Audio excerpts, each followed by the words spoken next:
चंदौली के लोग उनको ठीक से याद नहीं कर पाए, क्योंकि यहाँ की पॉलिटिकल समीकरण, राजनीतिक समीकरण ने चीजों को थोड़ा सा सब चीजों से दूर रखा। उनको जो पुरस्कार देना चाहिए चंदौली के लोगों को, जो बाहर जाकर के रह करके वहां पढ़ाई लिखाई करके आगे बढ़ाने का काम किया, हमने उनको वो पुरस्कार नहीं दिया।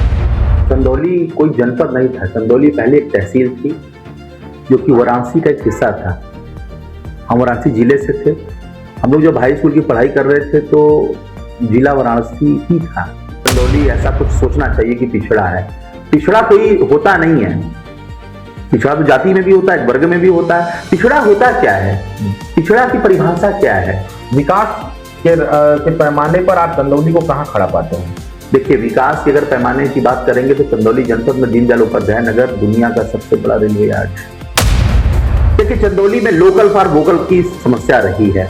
हमने लोकल लीडरशिप पैदा नहीं की, हमने बाहर के लोगों को स्वीकार किया। डॉक्टर महेंद्र नाथ पांडे, अगर कोई मुझसे अगर ये पूछे कि डॉक्टर महेंद्र नाथ पांडे चुनाव क्यों हार गए, तो मुझे लगता है कि डॉक्टर महेंद्र नाथ पांडे के जो चुनाव हारने का जो सबसे बड़ा कारण रहा, जब चुनाव आता है तो केवल वोट बैंक की बात होती है कि इतने यादव वोटर हैं, इतने ब्राह्मण वोटर हैं, इतने क्षत्रिय वोटर हैं, इतने ये वोटर हैं, तो वोट की बात होती है।